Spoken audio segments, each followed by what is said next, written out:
I'm Jessica Ridley. Welcome to Sustaining Australia TV 2022, coming to you again from the Kellogg's Australia site in Sydney. Sustaining Australia TV is an online news-style program proudly brought to you by the Australian Food and Grocery Council and ASN Media. In this episode, we focus on skills, jobs and community as we cover the issues around key topics of importance to the food and grocery industry. We'll look at how upskilling maintains employment, the job market and changing expectations, and the benefits of giving back to communities. We'll also get thoughts from the industry about the skills needed now for success in the future. People are going to need to be upskilled in terms of how they use computer and artificial intelligence to aid in manufacturing and focus on how we become more innovative. The AFGC believes the food and grocery sector could double in size to become a $250 billion powerhouse by 2030. CEO Tanya Barden says that growth is dependent on investment, product development and having the right skills. As you'll hear from Tanya, there's more work to be done to get it right. The Australian Food and Grocery Council last year put out our Sustaining Australia 2030 report, and we've set an ambition for doubling the size of food and grocery manufacturing up to a $250 billion industry by 2030. That will provide significant jobs and economic growth, and we're looking to work with governments on a range of policy measures to support that. Some include policies around investment, but also the need for new skills to keep up with new technologies. There is also a need to streamline some areas of regulation to make doing business less complex and to support the sustainability and health and wellness agenda that the industry is seeking to achieve. We represent 1/3 of all manufacturing output with a turnover of $132 billion. The industry employs 270,000 people, with 40% of those in rural and regional areas. It's a very critical part of not only meeting consumers' everyday needs, but also driving economic growth in this country.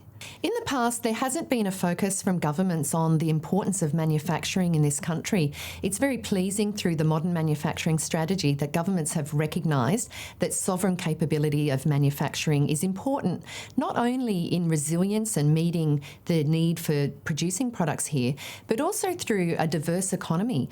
We need to have more than just the ability to extract and sell resources. A diverse economy through manufacturing has a lot of spin-off benefits. There is more work to be done, though, with governments in making sure that this focus on manufacturing is a long-term and funded policy commitment. Mondelez International is one of the world's largest snack companies. For Tasmanians, that translates to jobs and growth around Cadbury in Hobart, which is celebrating its 100th year. The company's longevity has been built around embracing technology and maintaining and upskilling its workforce. Louise Hubbard joined some of them at the chocolate factory. This is Jamie Salter's home away from home. For 36 years, he's been employed by Mondelez at Cadbury's factory in Hobart's northern suburbs. So 35 years ago, I started here in what we call the crumb plant as an operator, and I've obviously got the opportunity to work my way through the business. So from operator to safety manager, quality manager, now the manufacturing manager. A family-friendly workplace which didn't just foster a love for chocolate. Jamie also met his wife here. Yeah, so from a family point of view, we've got around 175 years service between us all. Obviously my father was the first Salter to work here, so he was here 49 years. This year, Cadbury is celebrating 100 years of operation at the iconic site. From wrapping chocolates by hand to hands-off automation, the processes to make our chocolate have undergone major changes, improving efficiency and, in turn, sustainability across the board. It's good to see all the changes, like coming from the old side to here, yeah, it's really good. You can see how much quicker it runs and how much easier. Technology is really underpinning a sense of purpose for our workforce. We invest heavily and we have a clear roadmap on the way in which we want to continue to engage our workforce. Staff have had to adapt with the times. They are highly skilled, trained in how to manage state-of-the-art technology. Upskilling our staff starts with retention.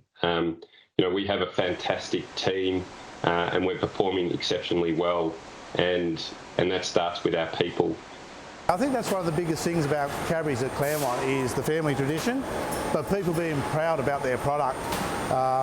Even now with Cadbury's made in Tasmania, you can see on the wrappers, that's a big thing for people that work here. It makes them put pride in their work and makes them very passionate. Time has brought other changes, a focus on sustainability. Mondelez International reducing its carbon footprint using wind power and recycled content in its packaging. It's a major step forward, with the site producing around 62,000 tonne of chocolate product this year. Global customers with many ingredients sourced on the island. Look, it's something we're incredibly proud of. We source over 120 million litres of milk from 40 dedicated farmers in Tasmania. It's a vital piece of the Tasmanian economy, but it's also contributing to jobs, to tourism, and to a secure and stable supply chain in Australia. Cadbury contributes around $412 million to the Tasmanian economy each year. And over the last 100 years, it has provided jobs for people, hundreds of jobs, not only here in Hobart, but right across the state, up into the far northwest corner. They're in for the long haul. They're investing in their plant and equipment and their people to ensure that they can be competitive and meet what the community and the workforce expects of them as a major employer here. Cadbury chocolate is a sweet recipe combining state-of-the-art technology and a dedicated workforce. And we know that when we get those two things right, we create the magic that is Cadbury Dairy Milk. So what are the skills the industry needs to maintain growth? We asked AFGC members for their views. The skill set in food and grocery manufacturing is changing dramatically from one that was very much labour focused to one that is now technologically focused. So people are going to need to be upskilled in terms of how they use computer and artificial intelligence to aid in manufacturing and focus on how we become more innovative, how we produce more effectively and to a higher quality standard. And that's very much going to be in the digital world, not the manual labour world. And that's going to be an exciting development as we move forward into the 2020s and beyond. I mean, I think we need people who are very creative, innovative, and entrepreneurial, people who are prepared to try new things. I think the consumer is looking for new products, new ideas, and we need the people who can come up with the ideas and then who've got the technical background, the engineering capabilities, the food technology capabilities to be able to create those products safely. When we move to the factories and production, it's becoming all about artificial intelligence, automation, and efficiency. And there is a high demand now for those skills that actually focus on the ability, robotics, for example, and automation that help us keep our productivity at a high enough level to remain competitive. A healthier, sustainable world is enhanced by working hard to help communities thrive in the face of climate change. Companies like Reckitt operate on the ethos of giving back, supporting farmers through rural aid, regenerating species with World Wildlife Fund, and providing Careflight Australia with resources to reach people in need. Sarah Naven explains how a passion for doing better benefits us all. Now more than ever, organisations need to be conscious of their impact on the world and consider how they can be socially responsible. Health and hygiene consumer goods company Reckitt Australia is working hard to help protect the health of our planet and its people. Its mission is to heal and nurture, not only through its brands in the health, hygiene and nutrition space, but by partnering with charities including Careflight, WWF and Rural Aid to fulfil the organisation's environmental, social and governance goals. The first is purpose-led brands, the second a fairer society, and the third a healthier planet. In partnering with WWF, the Airwick Botanica brand has helped grow seed banks, which have so far saved 30 wildlife species that were at risk of extinction, species pushed further to the brink in the Black Summer bushfires. when the conditions are right, we can bring them back into the wild. They can play their part in that ecosystem, help it to recover, and also provide things like shelter and food to other parts of that ecosystem, especially pollinators like bees and birds. Australia's farmers are on the front line in dealing with the impacts of climate change on Australia's environment. They've battled a multitude of devastating natural disasters as they try to maintain the food and fibre production that sustains the nation. Reckitt's Finnish brand partnered with Rural Aid in the depths of the most severe drought on record. Water's liquid gold for farmers. Everything is built around it, whether it's water for livestock or it's water for crops or water for pasture. Take it away and everything else stops. The organisation donated 17 million litres of water to farmers desperately in need of a drop, delivering it right to the farm gate. It's often met with tears of deep gratitude. Now the drought has broken, the focus has shifted to supporting those on the land with long-term water security. We are now donating tanks to these farmers to make sure that they're able to store the water for times of need in the future.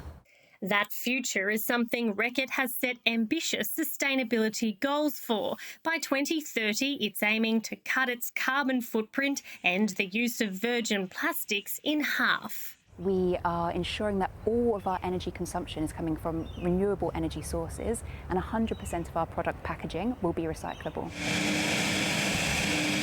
Beyond our environment, Reckitt also wants to make a difference to the lives and health of people in our local communities. One way it's doing that is through Nurofin's sponsorship of rapid aeromedical retrieval service CareFlight. Without Nurofin and partners like Nurofin, we don't get to do this. Without their support, this doesn't happen. The helicopter doesn't even leave the ground. The high-pressure patient retrievals are aided by these goggles, giving pilots the ability to see remarkable detail at night, which they say is a game-changer and would not be possible without the support of brands like Nurofin. When you go out to go look for somebody, you may fly over them 20 times before seeing them. Whereas now, if somebody has even the smallest light, the light on your watch, we'd pick up from 20 miles away. Having the goggles in the toolkit also protects the lives of the CareFlight team. As soon as you get up into the mountains, if you can't see the mountains, everything's just black, you could run into that mountain, right? Reckitt says its partnerships with CareFlight, Rural Aid and WWF will continue to grow as it works to contribute to a cleaner, healthier world. It's why Danielle Byrne has been appointed Head of Sustainability and Purpose to drive these initiatives. And People and Purpose-led Performance is now the new mantra of Reckitt Australia. Reckitt believes it has a responsibility to do right by people and the planet. The added benefit to this is the organisation is more appealing to consumers and employees who want to work for a company that gives back. By coming to work and being able to build towards something so positive and making genuine, lasting changes within the communities that we're a part of, is incredibly motivating and something we're also excited by. We spoke to AFGC members about their thoughts around jobs and skills in the food and grocery sector. The biggest change that I see of the way we've made products in the past to the future is going to be this whole focus on carbon reduction. I think there'll be great technology that will come from our suppliers that help us do it. And then it's a real mindset, which is probably going to be, strangely enough, even more local. So we manufacture in multiple states. We do some interstate shipping. We would look in the future of, if we want to hit carbon reduction, zero interstate shipping. So we have to make it within the source of the state that we have. So I think we're going to see some very creative solutions that come from a need for carbon reduction. And that'll be the partners that we rely on and our own people in the pursuit of carbon reduction. Australia's got a great industry in training both people in Australia, Australians, and also international students coming in here. I would like to see those international students that come here and get the great training to be able to allow to stay here and to get visas to use those skills here in Australia. We have seen how reliant we actually are on students, on people who come in on special visas, and also as people in our workforce are choosing to do other things, we're finding that food and grocery needs to be able to attract people to the industry, but also make sure they've got the skills to take the industry into the future. that's going to be much more technologically advanced and competitive. Working habits continue to evolve as many people reassess their employment and lifestyles. Touchstone Executive Search has partnered with the AFGC to help the industry meet growth and profitability challenges. As Stephen Claney discovered, Touchstone plays a much larger role than simply filling vacancies. They've become a key force in driving diversity in the industry and providing platforms for future leaders to shine. Unemployment is down nationally, and as businesses return to a new normal, it's become a real candidates marketplace. COVID and working from home and employee expectations, amplified by their effects, has made the role of placing the right people in the right jobs even more critical.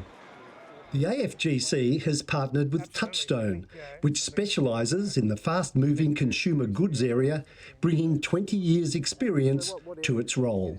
I think the search role is critically important, not only the advice that we give in terms of attracting and retaining talent, but more broadly and probably more importantly, we're really the coalface in terms of maximising diversity through the FMCG organisations, and we take that role really seriously. COVID upended the jobs market, and as more people return to full-time employment, there's real competition for talent. The pandemic also forced the food and grocery sector to adapt, to update its digital technology, to reassess. As a result, there's more varied and dynamic positions to fill. When it comes to filling those jobs externally, Touchstone is the go-to for many in the industry, such as Coca-Cola Euro-Pacific partners. We love to promote internally. We look for the best candidates to develop, and when we have a shortage in that, or we want to build some outside perspective, then Chris and the Touchstone team are certainly my preferred partner to be able to do that. Lamb Weston is a global potato company based in Idaho. Executive Simone Anderson applauds Touchstone's approach to diversity in her industry.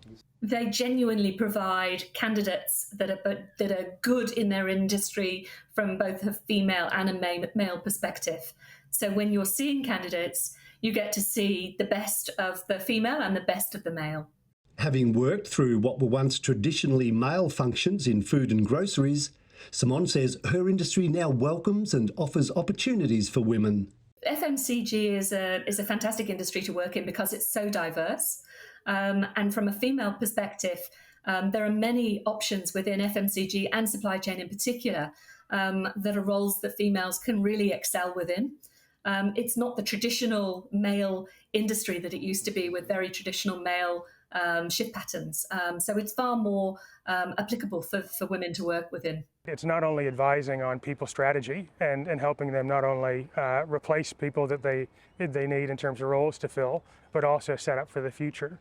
But more broadly, maximize diversity within those organizations. And we're on the coalface of that. If we provide shortlists that are reflective of society, then those companies will then be reflective of society as well. Touchstone is also a major supporter of the Future Leaders Forum, which brings tomorrow's leaders face-to-face with today's CEOs. Chris is a mentor, and his involvement adds another layer to his understanding of what is happening in the industry. We not only have the understanding of who's who in the zoo, we actually have relationships with them. So we understand who will fit better in each organization, and given that time in the industry and working with FMCG businesses, we can actually provide insight into what we think is going to happen in the next 5 years, for example. The AFGC is the leading national organisation representing the food, drink and grocery industry. There are more than 200 companies as members, and we asked some of them their thoughts around the value of the AFGC for the industry. The incredible value that the AFGC brings to our business, and I think the industry at large, is that it brings together the very best capability that sits across the food and grocery industry. It creates this coalition of willing, able and passionate people and companies who can collaborate together to solve some of the challenges that exist in the industry, but also create amazing opportunities for the sector, not only in Australia, but also for export and beyond. I think through bodies like the AFGC that bring together different peer companies from the supply side, work with our retailers as well, work with other members of that ecosystem, I think we're able to design some of these solutions to truly wicked problems. And because of the close-knit nature and the island nature that we have of our country, I think that puts us in a position to work better together to come up with those more complex solutions. The value of it for me is the interface between the government, industry, and also the major retail customers in the industry. As a small business, it provides us with a voice and it provides us with a lot of insight and understanding. The value of the AFGC is really around the representation that they stand for as a collective for the food and grocery industry in Australia. It's also very valuable that they provide information that is common and is of value to all the industry participants.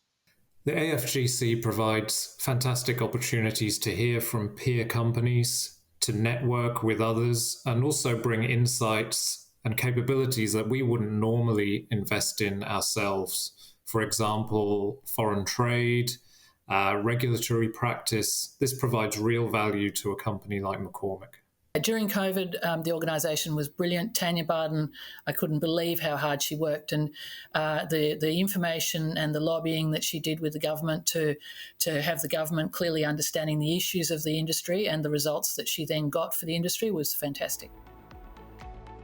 That's all for this episode of Sustaining Australia TV. Join us for other episodes which will look further at the circular economy, sustainability, and the important role of digital technology and the supply chain. For now, from me and the team, it's goodbye.